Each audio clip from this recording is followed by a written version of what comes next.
Well, Ofqual's Chief Executive, Glenys Stacey, appeared before MPs on the Education Select Committee this morning.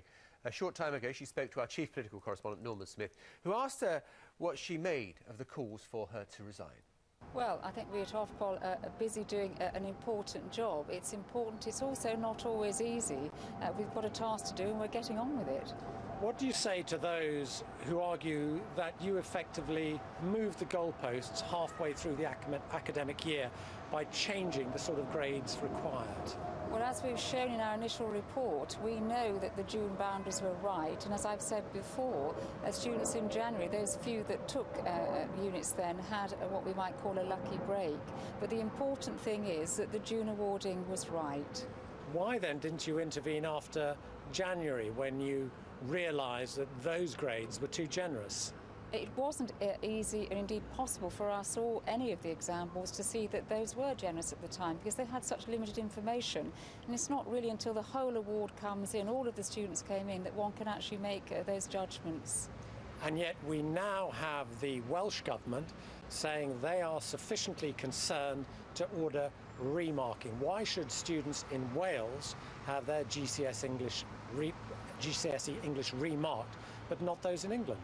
Yes, I'm not quite sure as yet what the Welsh Government is asking in Wales, and we need to take the chance to have a look at that. I think a report came out just yesterday, so we'll be looking at that very carefully. But isn't it unfair to those English students who took their GCSE English this summer, because we now have a complete hodgepodge? We have those who took the GCSE in January who were given more generous remarks. We have students in Wales who are going to have those remarked, and then we have the lump of those students in England who are not going to have anything done for them. Well, as I say, we at Ofqual don't know as yet what is to happen in Wales, but what's important for us is that we regulate standards in England, and our job is to make sure that standards are maintained year after year and that qualifications are safe. What do you say to those students, though, who perhaps have missed out on colleges because of something which is not their fault at all, because of a mix-up in exam marking? I'm not sure it's right to say there's been a mix-up in exam marking. Instead, the position is that the June awarding was right. So as I've said before, those students who had a C grade got a C grade. Those that got a D grade got a D grade. But I do understand how upsetting it is for students to find they haven't got what they expected, if that's the case, and that's why exam boards are offering resit opportunities. But that sounds a bit like tough luck for them. Good luck for those in January, but tough luck for those this summer. I think the important thing to note is that awards were right this summer, and they need to be right this summer, next summer and last summer. Very few students took some examinations in January, and as I've said, they appear to have had a lucky break.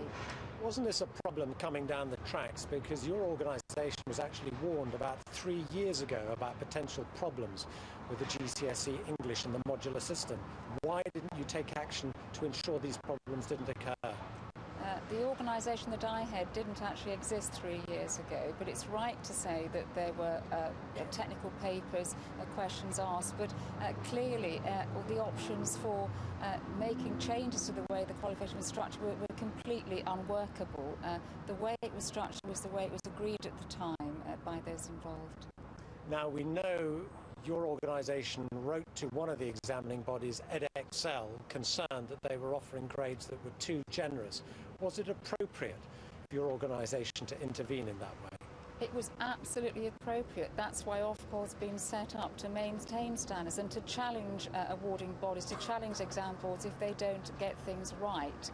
If we see differences in performance between exam boards, if we see inflation of the scale that was being suggested there, the public must expect us to intervene. That's what a regulator is required to do. OK, Glenys, Stacey, thanks so much. Just to say that although Michael Gove has insisted he will not intervene, the Labour Party have now added to the calls from some of the teaching unions for a full independent inquiry into the marking saga. Norman Smith there speaking to Glenys Stacey, the head of Ofqual.